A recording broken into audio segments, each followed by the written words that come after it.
नमस्कार दोस्तों, एक बार फिर से स्वागत है आपका दृष्टि आईएएस के न्यूज ऑन मैप प्रोग्राम में। मैं हूं केवल आपके सामने और आज हम एक एक करके बात करेंगे उन सभी सवालों पर जो कि मानचित्र पर आधारित होंगे और इस हफ्ते चर्चा में रही जगहों के आधार पर बने होंगे। तो एक एक करके देखते हैं। सबसे पहले देखते हैं अभ्यास प्रश्न जो कि हमने पिछले सप्ताह आपसे पूछा था कि निम्नलिखित कथनों पर विचार कीजिए।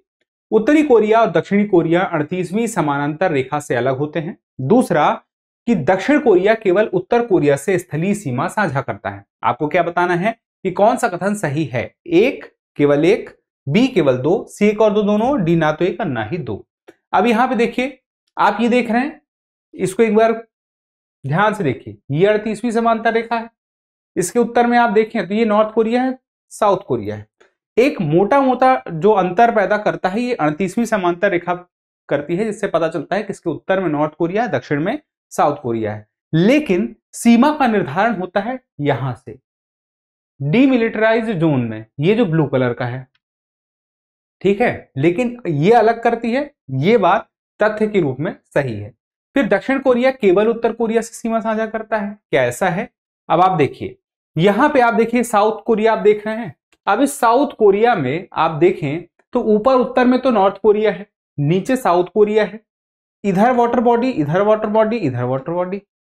इसका मतलब कि यहां पर हम देख सकते हैं कि यह कथन भी सही है कि केवल उत्तर कोरिया से सीमा साझा करती है। तो इसमें सी यानी कि एक और दो दोनों हो गए। अब आगे बढ़ने से पहले एक जरूरी जानकारी कि जो दृष्टि आईएएस की मुखर्जी नगर की क्लासेस थी, अब वो नोएडा में होंगी, नोएडा सेक्टर 15 में। यानी कि यूपीएससी का हब अब मुखर्जी नगर नहीं, नोएडा सेक्टर 15 होगा। तो नोएडा सेक्टर 15 में दृष्टि आईएएस के जीएस फाउंडेशन का पहला बैच हिंदी मीडियम का शुरू हो रहा है 9 दिसंबर से दोपहर 3 बजे से, और इंग्लिश मीडियम के लिए भी शुरू हो रहा है 12 दिसंबर से शाम 6 बजे से। तो जो भी विद्यार्थी अब दिल्ली में तैयारी करना चाहते हैं तो उन्हें मुखर्जी नगर नहीं, नोएडा सेक्टर 15 आना होगा। यानी कि यह बात आपको इसलिए पता रहना जरूरी है क्योंकि जो भी आपकी जानकारी में आप स्वयं आने वाले हैं तो आपको ये बात का पता रहे। और साथ में अतिरिक्त जानकारी चाहिए तो ये नंबर है, आप इस पर फोन कर सकते हैं या तो डिस्क्रिप्शन में जानकारी ले सकते हैं।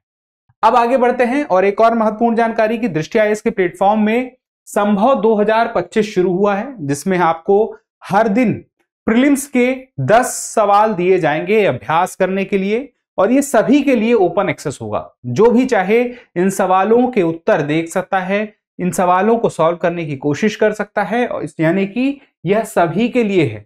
और पीवाईक्यू के आधार पर, गहन विश्लेषण के आधार पर ये बने हैं, इस वजह से ये बहुत ही महत्वपूर्ण हो जाते हैं। आप हर दिन 10-10 सवाल अगर करते हैं तो आप सोचिए कि आप कितने सवाल कर लेंगे। तो सवालों की संख्या बहुत ज्यादा होगी और इसमें सामान्य अध्ययन और करंट अफेयर सबका कवरेज होगा। अब चूंकि ये सभी के लिए ओपन एक्सेस है तो इसका लाभ आप जरूर उठाएं। अब आगे बढ़ते हैं हम अपने अगले सवाल पर कि निम्नलिखित में से कौन से नॉर्डिक देश हैं। ए, इसमें से देखिए 1, 2, 3, 4 में पहले नंबर है कि ये देश है, इनके बारे में विचार कर लीजिए। नॉर्वे है, दूसरा स्वीडन है, तीसरा फिनलैंड है, चौथा डेनमार्क है, पांचवा आइसलैंड है। अब आपको बताना है सही कूट का चुनाव करके 1, 2, 3, 1, 2, 3, 5, 1, 2, 3, 4 या डी 1, 2, 3, 4, 5। देखिए, जो नॉर्डिक देश है पहले हमें पता होना चाहिए कि दुनिया के नक्शे पर हैं कहां पे। तो नॉर्डिक देश में आपको यूरोप में उत्तर की तरफ आना पड़ेगा, थोड़ी सी पश्चिम में आना पड़ेगा। फिर उसके बाद आप देखेंगे तो आपको नॉर्वे दिखाई देगा, स्वीडन दिखाई देगा, फिनलैंड दिखाई देगा, आइसलैंड दिखाई देगा, और उसके अलावा यहां पे आप देखें तो डेनमार्क दिखाई देगा। ये हैं, अब यहां पे Norway, Sweden, Finland, Denmark, Iceland, ये सारे नाम तो आपको दिख गए। ये सारे नॉर्डिक देश हैं, और ये सारे अगर नॉर्डिक देश हैं तो पूछ रहा था सही कूट का चुनाव करके, तो हम कहेंगे 1, 2, 3, 4, 5, डी यानी कि सही जवाब होगा। लेकिन कुछ और चीजें जानना जरूरी है। स्वालबार्ड, जलमाइन, नॉर्वे का प्रशासन है यहां पे, ठीक है। अब यहां पे देखिए एक और है एलैंड आइसलैंड, ये फिनलैंड का प्रशासन है, यहां पे है, ये छोटा सा है और ये बहुत ही महत्वपूर्ण है। तो इनके बारे में भी पता रहे। कभी कभी आइलैंड के बारे में पूछ लेता है कि इसके पास यहां पर प्रशासन किसका है। चलिए अब आगे बढ़ते हैं और निम्नलिखित कथनों पर विचार कीजिए। पहला, सेनेगल एक पश्चिम अफ्रीकी देश है। दूसरा, सेनेगल, गाम्बिया आदि यहां की कुछ प्रमुख नदियां हैं। अब देखिए, इस सवाल का जवाब तो आपको मिल गया था। अगले सवाल में अब फिर से शुरू से हमें करना है कि ए बी सी डी में से क्या सही जवाब है। तो यहां पे सेनेगल को पहले हम समझ लें कि आखिर यह है कहां पे, अफ्रीका में है भी कि नहीं है, फिर पश्चिम में है कि नहीं है, फिर उसके बाद देखें कि यहाँ की नदियां कौन सी है, दोनों पता होगा तभी हम सही जवाब तक पहुंचेंगे। देखिए अफ्रीका में यहाँ पे पॉलिटिकल है, यहाँ पे भौतिक है। पश्चिम की तरफ चलें, यहाँ पे है सेनेगल, यहाँ पे है ये सेनेगल, ठीक है। अब ये बात तो सही है कि पश्चिम अफ्रीकी देश है। दूसरी बात देख लेते हैं, दो नदियों का नाम आया है, सेनेगल गांबिया आदि यहाँ की प्रमुख नदियां हैं। तो हमें आदि पे नहीं जाना है, हमें इन दोनों पे ही जाना होगा। सेनेगल और गांबिया है कि नहीं है, पास से देखते हैं। ये सेनेगल का नक्शा है, यहां पे देखें तो ये सेनेगल नदी दिखाई देगी और ये इस देश की सीमा से होते जा रही है, तो इस देश में एक बहुत लंबा सफर तय कर रही है। आप देखें तो इस वजह से इसके जल प्रवाह का उपयोग इस देश में ज्यादा मात्रा में हो रहा है, इसलिए महत्वपूर्ण है। फिर उसके अलावा एक और नदी है गांबिया, ये देखें तो ये गांबिया नदी ये भी यहां पे है, तो ये दोनों हमें मिलती हैं। और भी बहुत सारी नदियां यहां पे देख सकते हैं बीच बीच में हैं, तो आदि में तो आ ही जाएंगी बाकी की नदियां, पर ये दोनों नदियां हैं अगर, तो ये भी सही है, पहला वाला भी सही था। तो सही जवाब क्या है, सी, 1 और 2 दोनों, ठीक है। तो अब देखिए एक एक सवाल में, अभ्यास प्रश्न में हमने देख लिया था कौन सा सही था, 1 और 2 दोनों।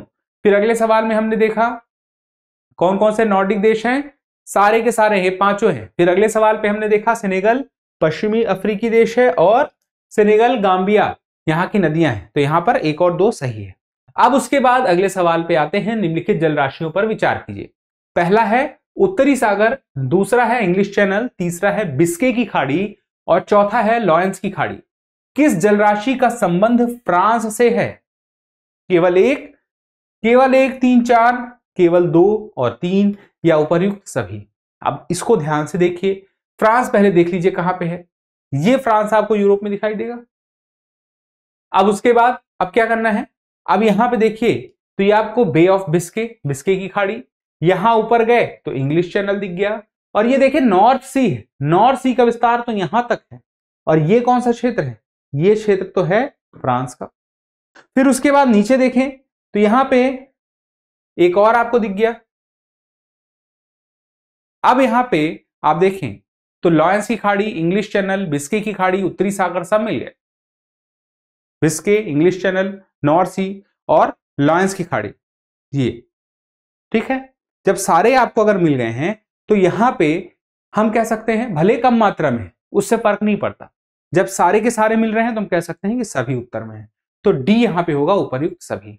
अब उसके बाद आगे बढ़ते हैं, पर्शियन गल्फ के आसपास स्थित निम्नलिखित देशों पर विचार कीजिए। अब ये वो देश हैं जो उसके आसपास हो सकते हैं, संभावना है, तो उसके आधार पर हमें बताना ये है कि इन देशों के बारे में पहले आप विचार कर लीजिए, फिर ये बताइए कि कौन सा देश इनमें से खाड़ी सहयोग परिषद का सदस्य नहीं है। अब यहां पे हमें कभी कभी हो जाता है पड़ोसी देशों के बारे में पूछ रहा है, पर्शियन गल्फ में से लगे हुए देशों के बारे में नहीं पूछ रहा है, खाड़ी सहयोग परिषद का सदस्य कौन नहीं है ये बताओ। तो सवाल पढ़ने में तो कभी समय ले लीजिएगा। अब देखिए Saudi Arab, Oman, Iran, Iraq, Bahrain, Qatar. अब एक बार देखिए हम ये देख लेते हैं गल्फ कोऑपरेशन काउंसिल यानी कि खाड़ी सहयोग परिषद के जो सदस्य हैं वो कौन कौन से हैं। वो वही देश हैं जो पर्शियन गल्फ से लगे हुए दिखाई देंगे, लेकिन एक देश यहां पे है इराक और एक है यहां पे ईरान, ये जो है ये इसके सदस्य नहीं है गल्फ कोऑपरेशन काउंसिल के। तो यहां पे Kuwait, Bahrain, Qatar, UAE, Saudi Arab, Oman, ये सब हमें मिल जाते हैं। ओमान यहां पे मुख्य भूमि है, लेकिन यहां पर भी एक ये भी मुख्य भूमि है लेकिन थोड़ी सी है, ये सारे हमें मिल जाते हैं। यहां पे देखिए ओमान मिल गया, कतर मिल गया, बहरीन मिल गया, सऊदी अरब मिल गए, बाकी के सदस्य देश भी मिल गए, लेकिन हमें इराक और ईरान इसमें नहीं मिलेगा, इसीलिए देखिए इसमें वो नाम आपको नहीं दिख रहा होगा। तो यहां पे सही जवाब हमें बताना है कौन सा सदस्य नहीं है, तो ईरान और इराक यानी कि 3 और 4 नहीं है। तो 3 और 4 नहीं का मतलब क्या हुआ, सी, केवल 3 और 4। आसान है। चलिए अब आगे बढ़ते हैं, सोमालिया देश के संबंध में कौन सा कथन सही है। ए देखिए अफ्रीका की मुख्य भूमि पर सोमालिया की तटरेखा सबसे लंबी है। बी है भूमध्य रेखा इस देश के बिल्कुल मध्य से होकर गुजरती है। सी है इसके पास सोकोत्रो आइलैंड स्थित है जो सोमालिया के प्रशासन के अंतर्गत आता है। और डी है कि सोमालिया की सीमा इथियोपिया, इरिट्रिया, केन्या और जिबूती से स्पर्श करती है। आपको क्या बताना है, कौन सा कथन सही है? 3 गलत हैं इसमें। चलिए पहला देखिए, अफ्रीका की मुख्य भूमि पर सोमालिया की तटरेखा सबसे लंबी है। अब चलिए सोमालिया के बारे में पहले जान लेते हैं, फिर हम उसको नक्शे में देखते हैं। सोमालिया कहां है? अफ्रीका के हॉर्न में स्थित है। हॉर्न ऑफ अफ्रीका में कुछ देश हैं, उनमें से एक देश है ये, प्रमुख देश है। फिर मोगादिशु सोमालिया की राजधानी और सबसे बड़ा शहर है। अब ये तो ठीक है, लेकिन है कहां पे सोमालिया? तो यहां पे नक्शे पे आप देखें तो ये आपको सोमालिया दिखाई देगा। तो अब आप देखें सोमालिया जो ये येलो कलर से है, इसकी समुद्री सीमा बहुत लंबी आपको दिख रही होगी। बाकी इस प्रकार से आप देखें तो एक देश यहां पे मेडागास्कर भी है, इसकी भी समुद्री सीमा लंबी हो गई। पहला स्टेटमेंट देखिए, तट रेखा सबसे लंबी है अफ्रीका की मुख्य भूमि पर। अगर मुख्य भूमि नहीं बोला होता तो अफ्रीकी देश तो वो भी है, कौन? मेडागास्कर, लेकिन मुख्य भूमि में नहीं है। इसीलिए यहां पे पहला स्टेटमेंट तो अपने आप सही हो गया, क्योंकि सबसे लंबी तटरेखा उसके बाद फिर सोमालिया की ही है, लेकिन मुख्य भूमि में सोमालिया की पहले नंबर पर है। फिर भूमध्य रेखा इस देश के बिल्कुल मध्य से होकर गुजरती है। देखिए जवाब हमें मिल चुका है, लेकिन आगे देख लेते हैं। भूमध्य रेखा इस देश के बिल्कुल मध्य से होकर गुजरती है। अब देखिए ये भूमध्य रेखा है, इक्वेटर, क्या ये मध्य से होकर गुजर रही है? ये तो यही नीचे से थोड़ा सा हो गई, गुजर के गई, लेकिन बहुत नीचे है। तो इसका मतलब क्या हो? नीचे का मतलब दक्षिण में, नीचे कुछ नहीं होता नक्शे में, ऊपर कुछ नहीं होता। हम उसको उत्तर बोलेंगे, पश्चिम बोलेंगे, दक्षिण बोलेंगे, पूरब बोलेंगे, पश्चिम बोलेंगे, ऐसे बात करते हैं, लेकिन बोलचाल की भाषा में ऐसा बोला जाता है। चलिए अब आगे बढ़ते हैं। ये वाला गलत हो गया। इसके बाद सोकोत्रो आइलैंड स्थित है जो सोमालिया के प्रशासन के अंतर्गत आता है। सोकोत्रो आइलैंड है क्या पास में? पहले यही देख लो। तो देखो ये है सोकोत्रो, दिख तो रहा है सोकोत्रो, लेकिन बात यह है सोमालिया के नजदीक भी है, पर प्रशासन यहां पर सोमालिया का नहीं है। बताइए, अगर किसी को पता है कि सोकोत्रो आइलैंड में किसका प्रशासन है तो कमेंट करके बता सकता है। चलिए, लेकिन यहां पे सोमालिया का नहीं है, ये स्पष्ट रखिएगा। तो ये गलत हो गया। चौथा देख लीजिए, सोमालिया की सीमा इथियोपिया, इरिट्रिया, केन्या और जिबूती से स्पर्श करती है। ये 4 देश को अब देखिए ध्यान से, इथियोपिया, इरिट्रिया, केन्या और जिबूती, जिसे सोमालिया है। यहां पे जिबूती दिख गया, लेकिन आप देखिए जिबूती बीच में है और इरिट्रिया ऊपर है, यानी कि इसके उत्तर में है, थोड़ा दक्षिण में है। आप सोमालिया देखेंगे तो इरिट्रिया तो शामिल है ही नहीं। और यहां पे देखिए क्या कह रहा है, इरिट्रिया भी है, जबकि ये है नहीं। इथियोपिया, केन्या और जिबूती बचते हैं। अब यहां पे देखिए, आप बाकी देश भी देख लीजिए, इथियोपिया मिल रहा है, केन्या मिल रहा है, तो ये तो मिल रहे हैं, लेकिन जिबूती भी मिल रहा है, पर इरिट्रिया नहीं मिल रहा है। और एक भी अगर गलत है तो उसका मतलब यह है स्टेटमेंट पूरा गलत। पहला वाला सही है, ए हमारा सही जवाब है। आगे सवाल की तरफ बढ़ते हैं। निम्नलिखित में से कौन सा देश आर्मेनिया के पड़ोसी हैं? अब यहां पे कौन कौन से हैं? जॉर्जिया, रूस, ईरान, तुर्की और इराक, ये ऑप्शन में है। हमें चुन के बताना है, सही कूट का चुनाव करना है इन 5 के आधार पर। जैसे ए में 1 2 3 है, बी में 1 2 3 4 5 है, सी में 1 3 4 है और डी में 3 4 5। सही जवाब क्या होगा? देखिए इसका सही जवाब ये आर्मेनिया है। देखिए तुर्की के साथ लग रहा है, अजरबैजान के साथ भी लग रहा है। ध्यान से देखिए, ये अजरबैजान के साथ लग रहा है, ये तुर्की के साथ लग रहा है, ऊपर ये उत्तर में जॉर्जिया के साथ लग रहा है। 3 देश के साथ तो लग रहा है। उसके बाद ईरान के साथ भी यहाँ पे थोड़ा सा लग रहा है। इस जगह पे देखिए तो ये जो ईरान है यहाँ पे देखिए, लेकिन आप देखिए इराक तो बहुत दूर है, तो यहाँ पे आप इराक को काट सकते हैं, हटा सकते हैं। फिर और कोई देश है जो नहीं लग रहा है आर्मेनिया के साथ में, तो आर्मेनिया के साथ में देखिए रूस नहीं लग रहा है। रूस के दक्षिण में यहाँ पे जॉर्जिया है, अजरबैजान है, आर्मेनिया से तो लगा ही नहीं। तो ना तो रूस लगा ना तो इराक लगा, तो हम क्या कहेंगे, रूस और इराक जो है पड़ोसी देश अगर नहीं है तो 2 और 5 नहीं, तो बाकी क्या है 1 3 और 4 है। तो 1 3 और 4 आपको कहां दिखता है? 1 3 4 आपको सी में दिखता है। तो सही जवाब आपको मिल गया। चलिए अब उसके बाद आगे बढ़ते हैं। निम्नलिखित पर विचार कीजिए। लॉरेंशिया का पठार, बेरिंग सागर, लेब्राडोर सागर और मिशिगन झील उपर्युक्त में से कौन से कनाडा से संबंधित हैं? ए में है 1 और 3, बी में है 2 और 3, सी में है, सॉरी इस बार बी नीचे है, तो बी में है 1 और 4, सी में है 2 और 3 और डी में है 2 और 4। अब देखिए हम एक एक करके इन सारी जगहों को देख लेते हैं तो हमें पता चल जाएगा कि कनाडा से संबंधित है कि नहीं है। यह है उत्तरी अमेरिका का नक्शा, ये राजनीतिक है, ये भौगोलिक। अब देखिए यहां पे है बेरिंग सी, ठीक है, फिर उसके बाद यहां पे है लेब्राडोर सी, ठीक है, उसके बाद यहां पे आप देंगे तो एक और चीज आपको मिलेगी, ये प्लाटेयू है, कौन सा? लॉरेंशिया का। तो लॉरेंशिया का पठार यहां पे है, जो कि यहां पे है लॉरेंशिया का पठार, लेब्राडोर सी है, और यहां पे देखिए बेरिंग सी है, ये बेरिंग सी है। अब उसके बाद एक और है लेक मिशिगन, यहां पे देखें लेक मिशिगन। अब लेक मिशिगन यहां पे है, ये अमेरिका लग जाता है। और जो ग्रेट लेक्स हैं उसमें से ग्रेट लेक्स कनाडा और अमेरिका के बीच में तो हैं ही, बहुत सारे लेक्स इसमें दोनों में हैं, लेकिन ग्रेट लेक्स जो है वो सिर्फ और सिर्फ अमेरिका में है, कनाडा में नहीं है।